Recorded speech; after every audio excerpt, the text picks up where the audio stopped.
Hello everyone, welcome to iExamB. This is BankB channel especially dedicated for the preparation of banking exams. इस video में हम reasoning के seating arrangement topics पे बात करेंगे जो कि आपके एग्जाम्स के लिए काफ़ी इम्पोर्टेंट टॉपिक है। तो शुरू करते हैं वीडियो।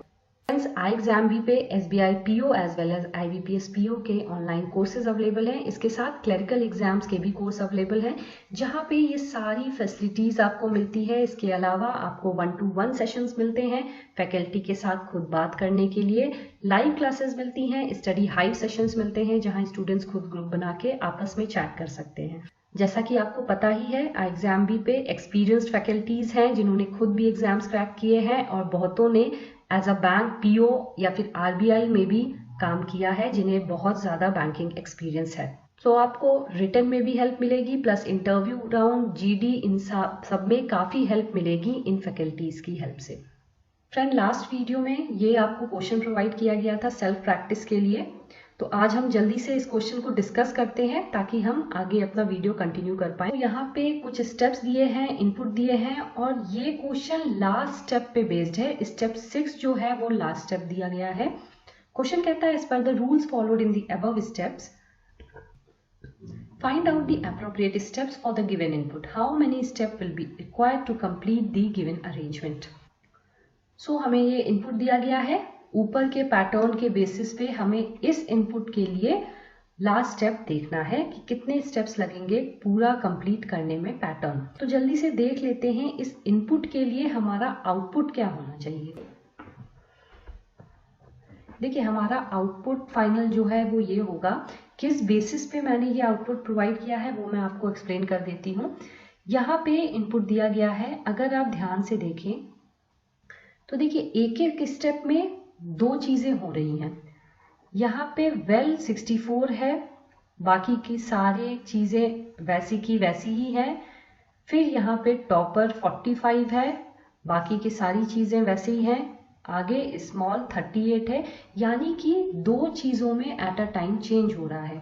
और यदि आप लास्ट स्टेप देखें तो देखिए यहाँ पे पहले कॉन्सोनेंट्स जो हैं उनको अरेंज किया गया है अपोजिट ऑर्डर में, मतलब W सबसे लास्ट में आता है इसलिए इसको सबसे पहले रखा गया है। उसके बाद T, S, D। जब सारे कॉन्सोनेंट्स अरेंज हो जाते हैं उसके बाद यहाँ पे जो वॉवल्स हैं उनको रखा गया है, बट ये अल्फाबेटिकल ऑर्डर में है। पहले A आएगा फिर I आएगा। ऑल्सो नंबर्स अगर आप देखें तो सारे डिसेंडिंग ऑर्डर में है, सबसे बड़ा पहले है और सबसे छोटा लास्ट में है। तो यहाँ पे हर स्टेप में एक कॉन्सोनेंट और एक नंबर अरेंज हो रहा है, यानी कि वर्ड्स और नंबर्स अरेंज हो रहे हैं एक साथ, 2 एट अ टाइम। सो यहाँ पे वेल 64 अरेंज हो रहा है, सेकंड में टॉपर 45 हो रहा है, थर्ड में स्मॉल 38, फोर्थ में देखिए ड्रैग 27, यानी कि वर्ड्स और नंबर्स एक साथ अरेंज हो रहे हैं एक एक स्टेप में। इसी तरह अगर आप लास्ट स्टेप फाइनल आउटपुट देखें इनपुट का हमारे, तो देखिए कॉन्सोनेंट्स और नंबर्स डिसेंडिंग ऑर्डर में हुए हैं। तो टेट्रा, फिर उसके बाद आया 88, फिर आया प्रोटेक्ट 74, फिर आया concert 58, even 54, in depth 26 and open 15। तो यहाँ से देखिए, यहाँ से हमारा वॉवेल्स जो है वो शुरू हो रहा है E-I-O और इसके पहले कॉन्सोनेंट्स अरेंज हुए हैं along with the descending numbers. तो इसी तरह हम कोशिश करेंगे अपने आउटपुट पे आने की, देखते हैं कितने स्टेप्स लगते हैं। तो जैसा कि हमने लास्ट वीडियो में डिस्कस किया था, जब भी लास्ट स्टेप का क्वेश्चन हो हमें शॉर्टकट मेथड अप्लाई करना है। फर्स्ट स्टेप हो जाएगा यहाँ पे टेट्रा 88, हम यहाँ से कट कर देंगे इन वर्ड्स को। सेकेंड स्टेप में देखिए प्रोटेक्ट 74 आना चाहिए, तो यहाँ पे हम प्रोटेक्ट 74 लिखेंगे और लाइकवाइज इसको हम यहाँ कट कर देंगे। थर्ड देखिए कॉन्सर्ट 58, सो कॉन्सर्ट 58 आना चाहिए, यहाँ हम इसको कट कर देंगे। बाकी के सारे वैसे ही रहेंगे, इवन 54, इन डेप्थ, ओपन, ये सीरीज चल रही है। फोर्थ देखिए, फोर्थ स्टेप में आप देखिए कॉन्सर्ट 58 के बाद इवन 54 आना चाहिए जो कि यहाँ पे ऑलरेडी है। इसके बाद इन डेप्थ 26 आना चाहिए, तो हमारा इन डेप्थ तो है लेकिन यहाँ पे फिर ओपन है, यानी कि after this position fourth step में आ जाएगा इन डेप्थ 26, तो यहाँ पे हम 26 को काट देंगे। अब देखिए हमें फिफ्थ स्टेप की ज़रूरत ही नहीं पड़ेगी क्योंकि बाकी का जो ओपन 15 है वो ऑलरेडी प्रेजेंट है हमारा आखिरी में। तो यानी कि फोर्थ स्टेप में ही आपके सारा पूरा पैटर्न कंप्लीट हो जा रहा है। लेकिन अगर आप ऑप्शंस में देखें तो फोर्थ नहीं लिखा हुआ है, इसका मतलब फिफ्थ हमारा करेक्ट आंसर होगा, none of these. I hope बहुत लोगों ने ये सॉल्व कर लिया होगा। जिन्हें डाउट था ये वीडियो देख के उनका डाउट क्लियर हो जाएगा। फ्रेंड्स आगे बढ़ते हैं। आज हम डिस्कस करेंगे सीटिंग अरेंजमेंट टॉपिक को। ये बहुत इंपॉर्टेंट है जब भी बात होती है रीजनिंग। अगर पजल्स की बात की जाए तो उससे नेक्स्ट जो सबसे इंपॉर्टेंट टॉपिक है वो आपका सीटिंग अरेंजमेंट्स है। और कभी कभी पजल्स से कंबाइंड ये क्वेश्चन आता है सीटिंग अरेंजमेंट्स का। देखिए टाइप ऑफ अरेंजमेंट्स देख लेते हैं। पहला होता है सर्कुलर अरेंजमेंट, फिर लीनियर अरेंजमेंट, फिर स्क्वायर या रेक्टेंगुलर अरेंजमेंट, चौथा ट्रायंगुलर अरेंजमेंट। इसके अलावा भी बहुत सारे अरेंजमेंट्स पॉसिबल हैं, बट इन जनरल अगर आप इन सब का कॉन्सेप्ट समझ लेते हैं तो किसी भी टाइप के अरेंजमेंट्स के क्वेश्चंस आप सॉल्व कर पाएंगे। क्योंकि ये टॉपिक्स थोड़े लेंदी होते हैं, हम इस पार्ट में बस ये 2 टॉपिक्स कवर करेंगे। बाकी के स्क्वायर और ट्रायंगुलर हम अपने नेक्स्ट वीडियो में कवर करने की कोशिश करेंगे। तो सॉल्व करते हैं कुछ क्वेश्चंस ताकि आपके कॉन्सेप्ट्स और क्लियर हो सकें। देखिए ये क्वेश्चन जो है वो सर्कुलर सीटिंग अरेंजमेंट पे बेस्ड है। क्वेश्चंस पढ़ते हैं। Family consisting of BCDE FGHNI was sitting around a circular table facing the center. Some of the information about their seating arrangement is given. तो देखिए आपको जब भी क्वेश्चन मिले, अगर आपके पास बेसिक इंफॉर्मेशन मिल गई है तो आप स्ट्रेट अवे ड्रॉ करना शुरू कर दीजिए। डू नॉट वेट कि आप लास्ट लाइन पढ़ेंगे फिर ड्रॉ करना स्टार्ट करेंगे। देखिए हमारे पास सारी बेसिक इंफॉर्मेशन है। कितने लोग हैं? 8। कहाँ बैठे हैं? सर्कुलर टेबल पे। डायरेक्शन भी बता दिया गया है कि वो सेंटर की तरफ देख रहे हैं। बेसिक इंफॉर्मेशन आपके पास अवेलेबल है, जल्दी से ड्रॉ कर लेते हैं डायग्राम। अब ऑप्शंस पढ़ते हैं। पहला कहता है D one of the sons of H sits exactly opposite to H and is an immediate neighbor of his mother. इसका मतलब इस क्वेश्चन में सीटिंग अरेंजमेंट तो है ही, इसके साथ ब्लड रिलेशनशिप भी इन्वॉल्व है। तो हमारे वीडियोस में पहले हमने देखा ही है ब्लड रिलेशनशिप के क्वेश्चंस कैसे सॉल्व करते हैं। इसका मतलब आपको एक सर्कुलर अरेंजमेंट तो बनाना ही है और साथ ही आपको एक फैमिली ट्री भी बनानी है। D one of the sons of H, वो हमें पता है H का बेटा है D। One of the sons मतलब और भी बेटे हो सकते हैं H के। H का जेंडर हमें नहीं पता है बट D का जेंडर पता है, ये है male. Sits exactly opposite to H। अब बात की जा रही है सिटिंग अरेंजमेंट की। तो मान लीजिए D को यहाँ रख लेते हैं और H को यहाँ रख लेते हैं। अब एग्जैक्टली अपोजिट है H के D and is an immediate neighbour of his mother. अब हमें ये नहीं पता D की मदर कौन है, तो यहाँ पे बनेगा 2 केस, जहाँ D की मदर इस साइड भी हो सकती है और राइट में भी हो सकती है। हम दोनों केसेस को साथ में लेके चलेंगे। देखिए दोस्तों हमने दोनों केसेस को ले लिया है। मदर लेफ्ट में भी हो सकती है, मदर राइट में भी हो सकती है। इसे मान लेते हैं 1 और इसे मान लेते हैं case number 2। So first option हो चुका है, दूसरे पे मूव करते हैं। D sister G is exactly opposite her husband E. तो यहाँ हमें बता दिया गया है सिबलिंग का रिलेशनशिप। डी की सिस्टर है जी यानी कि ये फीमेल होगी और इनके हस्बैंड है ई यानी कि वो मेल हो जाएंगे। अब देखिए डी और जी सिबलिंग है यानी कि जी जो है वो एच की डॉटर। जी जो है अपोजिट है एग्जैक्टली ई के, लेकिन हमें ये नहीं पता कि जी और ई बैठेंगे कहाँ, तो अभी इस इंफॉर्मेशन को हम होल्ड पे रखेंगे। It for the says and G is an immediate neighbour of I. तो हमें ये भी नहीं पता आई कहाँ बैठेंगे, तो ये इंफॉर्मेशन हम होल्ड पे रखते हैं अभी। डीज नीज सी, अच्छा तो डी की एक नीज है C, sits third to the left of her grandfather.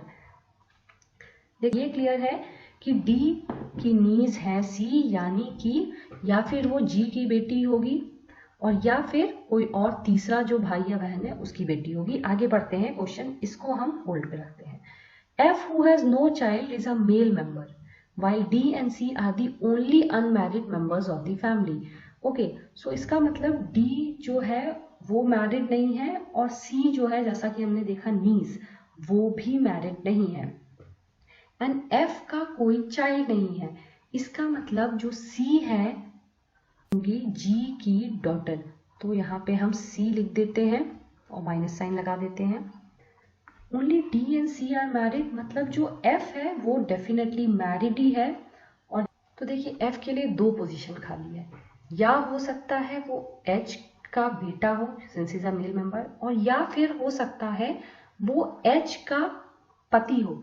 लेकिन देखिए F का उसका कोई भी चाइल्ड नहीं है, इसका मतलब H का तो डेफिनेटली वो नहीं होंगे।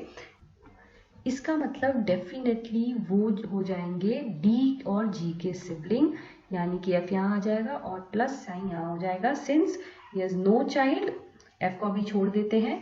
बढ़ते हमारा 4th ऑप्शन हो चुका है, बढ़ते हैं 5th की तरफ। No couple sits together, D sister in law I। तो देखिए सिस्टर इन लॉ होंगी वो जो कि भाई की वाइफ होंगी, तो यहाँ पे only person left to be married is F। हम यहाँ I को रखेंगे, ये हो जाएंगी minus, because sister in law है तो माइनस ही होगा, फीमेल कैरेक्टर है। तो हमारा देखिए जो चार्ट है वो कंप्लीट हो चुका है। The only person left is here B, और उनको हम यहाँ पे एज अ मैरिड पर्सन रखेंगे H के भी। लेकिन अगर आप ध्यान से देखें अपने डायग्राम को, तो देखिए बोला गया है D H के अपोजिट है और मदर लेफ्ट या राइट में है। इसका मतलब H तो डेफिनेटली मदर नहीं है, इसका ये मतलब हुआ H जो है वो होंगे फादर। तो यहाँ पे हो जाएगा इनका मेल कैरेक्टर और B का हो जाएगा माइनस, यानी कि फीमेल कैरेक्टर। तो इस प्रकार से दोस्तों हमारा डायग्राम जो है फैमिली ट्री वो पूरा हो चुका है। अब हम कोशिश करेंगे प्लेस करने की लोगों को। तो देखिए 2nd और 3rd हमने होल्ड पे रखा हुआ है। अब हमें पता है C की जो ग्रैंडफादर है वो कौन है, वो है H। तो D's नीज C से 3rd to left of our grandfather. 3rd to left मतलब 1 2 3, यहाँ पे C को प्लेस कर देते हैं फर्स्ट केस में। और सेकंड केस में देखिए अगर हम 1 2 3 पे जाएं तो ऑलरेडी मदर है। इसका ये मतलब है जो हमारा सेकंड केस है वो पूरी तरह से गलत है, हमारा बस फर्स्ट केस जो है वही सही है और हम उसी को आगे लेके चलेंगे। फ्रेंड्स मैंने बाकी के 2nd केस डायग्राम डिलीट कर दिया है सो दैट आपको कंफ्यूजन ना हो। तो इस प्रकार से देखिए 3rd हमारा केस हो चुका है। 2nd की ओर बढ़ते हैं। D sister G is exactly opposite her husband E and G is an immediate neighbour of I। मतलब देखिए G और E अपोजिट होंगे एक दूसरे के। तो देखिए अगर G मैं यहाँ रखती हूँ तो E यहाँ पे नहीं हो सकता, इसका मतलब G यहाँ पे भी नहीं रखा सकता। अगर G यहाँ रखती हूँ, G या E में से कोई और, तो डेफिनेटली G और E यहाँ पे हो सकता है क्योंकि जगह खाली है। इसी प्रकार G और E यहाँ नहीं हो सकते क्योंकि यहाँ पे G और E प्लेस नहीं हो सकते। तो only possible place for G और E are this and this. Also दोस्तों हमको अब ये पता है कि D की जो मदर है वो B है, तो हम यहाँ पे प्लेस कर देते हैं मदर। आगे बढ़ते हैं। G is an immediate neighbour of I। तो देखिए अभी हमें ये नहीं पता G और I कहाँ है, तो अभी इसको भी होल्ड पे रखते हैं। 5th ऑप्शन दोबारा देखते हैं। No couple sits together, D sister in law I sit 2nd to right of her husband, यानी कि I जो है F के 2nd टू राइट होंगी। तो देखिए F को और कोई जगह बची नहीं है, तो F को डेफिनेटली यही होना पड़ेगा, तभी जाके I जो है वो इस पोजीशन पे हो सकती है, यानी कि F और I की पोजीशन अब फिक्स हो गई है। ऑल्सो इट सेज अगर आप सेकंड जिनको ऑप्शन को हमने होल्ड पे रखा था वो देखें, G is an immediate neighbour of I। इसका मतलब यहाँ पे G होगा और यहाँ पे E रहेंगे। सो फ्रेंड्स इस तरह से हमारा डायग्राम भी कंप्लीट हो चुका है और हमारी फैमिली ट्री भी कंप्लीट हो चुकी है। मैंने इससे क्वेश्चन एसोसिएटेड जो थे वो नहीं लिए हैं क्योंकि काफ़ी लंबा वीडियो हो जाता, बट एक बार अगर आपका डायग्राम सही बन गया है, कितना भी टफ क्वेश्चन पूछा गया हो, आप डेफिनेटली उसको ईजिली आंसर कर सकते हैं। बढ़ते हैं लीनियर सीटिंग अरेंजमेंट के क्वेश्चन की तरफ। यहाँ कहा जा रहा है 8 buses of different colors yellow, blue, violet, black, orange, white, green and red are standing in a row facing north. We know the following information about them.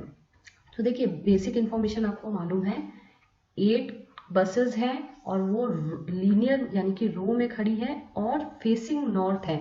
तो जल्दी से बेसिक इन्फॉर्मेशन के बेसिस पे हम अपना डायग्राम बना लेते हैं। तो देखिए हमारा डायग्राम रेडी है, एक एक करके ऑप्शंस पढ़ते हैं। Violet bus is standing 3rd to left of orange bus. देखिए दोस्तों जो भी इंफॉर्मेशन सेकेंडरी है वो आपको अभी होल्ड करना है। अगर किसी बस की एग्जैक्ट पोजीशन बताई जा रही है तो वो हम at the first go plot करने की कोशिश करेंगे, अदरवाइज बाकी इंफॉर्मेशन को हम होल्ड करके ही चलेंगे। तो फर्स्ट ऑप्शन में जैसा कहा जा रहा है, violet bus is standing third to left of orange bus, but orange bus और वायलेट बस की पोजीशन अभी हमें नहीं पता है, वो कहीं भी हो सकते हैं इन 8 में से, तो इसे हम होल्ड पे रखते हैं। There are two buses standing between white and black bus. So white and black bus के बीच में 2 होने चाहिए गैप। इसी प्रकार अगर आप फर्स्ट है उसको भी आप डेफिनेटली प्लॉट कर सकते हैं। वायलेट यहाँ होगा और इनके बीच में 2 लोग के गैप होंगे। सेकेंड को भी हम अभी होल्ड पे रखेंगे। थर्ड देखिए, if blue bus and red bus interchanges their position then red bus is fifth to the right of the blue bus. यानी कि अगर वो इंटरचेंज कर लेते हैं पोजीशन तो यहाँ हो जाएगा ब्लू 1 2 3 4 और यहाँ हो जाएगा रेड। ये है जब वो इंटरचेंज करते हैं पोजीशन, यानी कि इंटरचेंज करने के पहले उनकी पोजीशन हो जाएगी रेड और 4 का गैप आएगा बीच में और ब्लू हो जाएगा। तो हमारी ये जो है सेकेंड वाली वो सही पोजीशन है with respect to the third option. इसे भी हम होल्ड पे ही लेके चलेंगे। फोर्थ ऑप्शन देखिए, violet bus is standing at the extreme left end of the row. अब ये जो इन्फॉर्मेशन है ये बिल्कुल क्लियर इन्फॉर्मेशन है, इसे हम जल्दी से प्लॉट कर लेते हैं। Violet is at the left end, यहाँ पे रख दिया violet. Fourth option is done. Fifth देखिए, green bus is standing exactly between blue and black bus, यानी कि ब्लू ब्लैक के बीच में ही ग्रीन आएंगी। हमें ये नहीं पता ब्लू लेफ्ट होगा या ब्लैक लेफ्ट होगा, तो हम इसे होल्ड पे ही रखेंगे। अब जाते हैं वापस उन ऑप्शंस के पास जहां हमने होल्ड पे रखे हुए हैं इंफॉर्मेशन। तो पहला ऑप्शन देखिए, वायलेट और ऑरेंज के बीच में 2 बस का गैप होना चाहिए। वायलेट हमें पता है, 2 गैप छोड़ के हम यहाँ ऑरेंज प्लेस कर देते हैं। First option is done. देखिए इसके बाद आप कोशिश कीजिए उस ऑप्शन को देखने के लिए जिसमें सबसे ज़्यादा नंबर ऑफ स्पेस अवेलेबल है। तो आप अगर थर्ड ऑप्शन देखेंगे तो सबसे ज़्यादा जो बसेस इन्वॉल्व हैं वो इस ऑप्शन में है। पहले ट्राई कीजिए इसे प्लॉट करने की।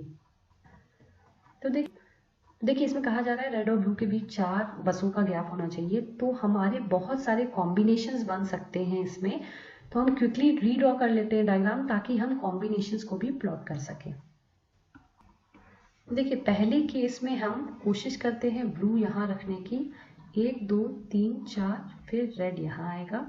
और सेकेंड केस में हम कोशिश करते हैं ब्लू यहाँ रखने की, 1 2 3 4, रेड यहाँ आएगा। इसके अलावा कोई और कॉम्बिनेशन पॉसिबल नहीं है। Third option is also done. अब बढ़ते हैं हम सेकेंड और फिफ्थ ऑप्शन की तरफ। तो देखिए फिफ्थ ऑप्शन अगर आप देखें, green bus is standing exactly between blue and black बस। तो हमें ब्लू की पोजीशन पता है, यानी कि ब्लैक हो जाएगा यहाँ और ग्रीन हो जाएगा यहाँ फर्स्ट केस में। सेकेंड में देखिए ब्लैक हो जाएगा यहाँ और ग्रीन हो जाएगा यहाँ। तो हमारा फिफ्थ ऑप्शन भी हो गया है। बढ़ते हैं सेकेंड ऑप्शन की तरफ। सेकेंड कहता है there are 2 buses standing between white and black. तो देखिए ब्लैक की पोजीशन पता है, व्हाइट इस डायरेक्शन में हो नहीं सकता क्योंकि ऑलरेडी ऑक्यूपाइड है स्पेस। तो हम इस डायरेक्शन में मूव करने की कोशिश करते हैं, 1 2। देखिए फर्स्ट केस में ऑलरेडी 2 पोजीशन के बाद रेड अवेलेबल है, इसका मतलब फर्स्ट जो हमारा केस है वो पूरी तरह से गलत है। सेकेंड में देखिए ब्लैक अगर यहाँ है तो अगर इस डायरेक्शन में मूव करते हैं 1 2, रेड ऑलरेडी अवेलेबल है, ये डायरेक्शन रॉन्ग हो जाएगा। इस डायरेक्शन में मूव करते हैं अगर 1 2, स्पेस अवेलेबल है, यानी कि व्हाइट हम यहाँ प्लेस कर सकते हैं। हमारा सेकंड ऑप्शन भी हो गया है। अब देखिए एक स्पेस बस अवेलेबल है ये, और एक ही कलर अवेलेबल है वो है येलो। तो जल्दी से हम यहाँ पे येलो प्लेस कर देते हैं। तो फ्रेंड्स हमारा डायग्राम कंप्लीट हो चुका है।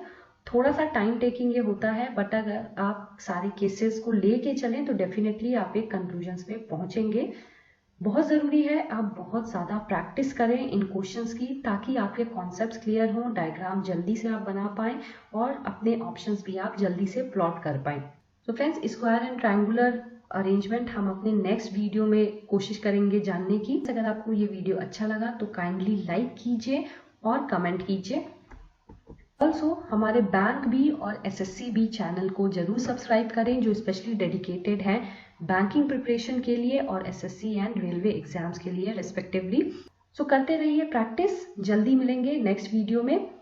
Till then all the best and thanks for watching the video.